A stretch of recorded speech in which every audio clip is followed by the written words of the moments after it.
Unit 11. Part 1. What is your favorite season? Of the 4 seasons in my country, I like autumn the best. The weather is neither too hot nor too cold at that time. Likewise, the amount of sunlight is just right, so there are many beautiful sunny days in fall. Do you like rainy days? Why? Not at all. I hate it when my shoes and clothes get wet. Also, if there are strong winds, I get soaked whether I carry an umbrella or not. As a result, walking outside is absolutely horrible on such days. Do you like sunny days? Why? Certainly. Sunny days are my favorite kinds of days. I like the feeling of warm sunlight on my skin, and the sky is beautiful to behold when it is clear and blue. In addition, I tend to feel more energetic on days like these, so I'm more productive. Is there a good place to go in your neighborhood on sunny days? Yes, there is a small park in my neighborhood that I like to go to when it's sunny. It has a couple of benches, so I can sit down and read books on one of them while enjoying the weather. Furthermore, there are several big trees with many branches, so I can take a seat in the shade if the sunlight becomes too intense. Does the weather ever affect what you do? No, not very much.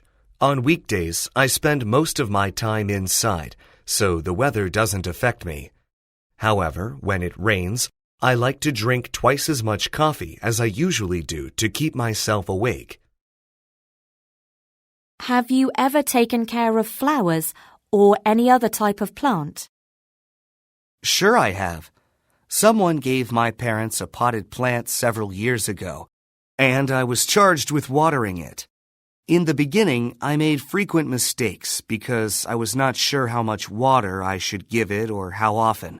However, I became better at it over time, and the plant thrived. Have you given flowers as a gift? Of course. The last person I gave flowers to was my mother.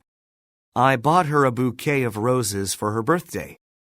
Although she said that I didn't have to get them for her, I could see that they made her really happy. Have you raised a pet? I got a puppy when I was 10. He was a small poodle that used to follow me everywhere I went. I was in charge of feeding him, and since I loved to do it, he became a bit overweight. Part 2. The most interesting wild animal to me is the polar bear. Polar bears are quite large, weighing up to 700 kilograms, and they are all white aside from their black noses. This allows them to blend in with the snowy landscapes they inhabit. It also makes them look like giant white teddy bears. I first saw a polar bear in a Coke commercial as a kid. Even though it was an animated bear, it was the first time I learned they existed.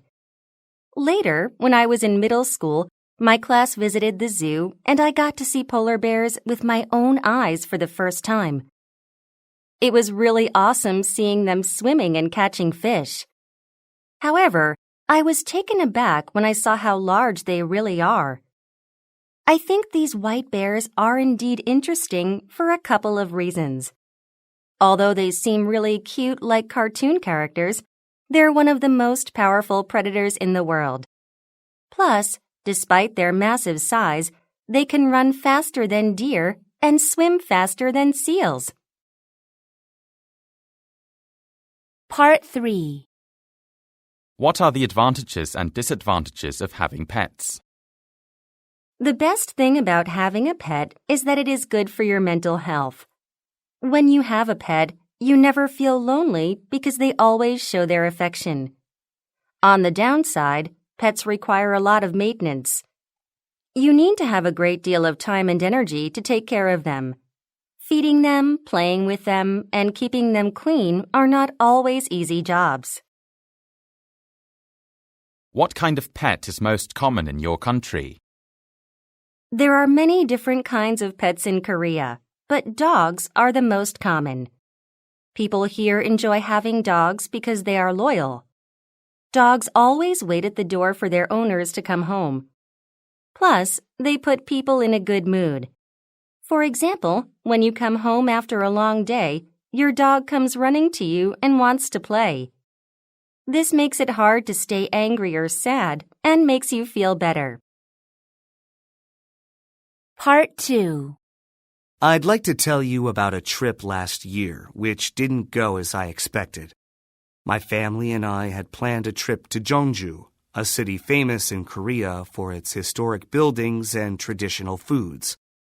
We'd spent weeks planning the trip and had already reserved our hotel, dinner, and some tours of the old buildings, so everyone was really excited. Unfortunately, on the day we were supposed to leave, it was raining cats and dogs. The rain was so heavy that we couldn't see in front of our car.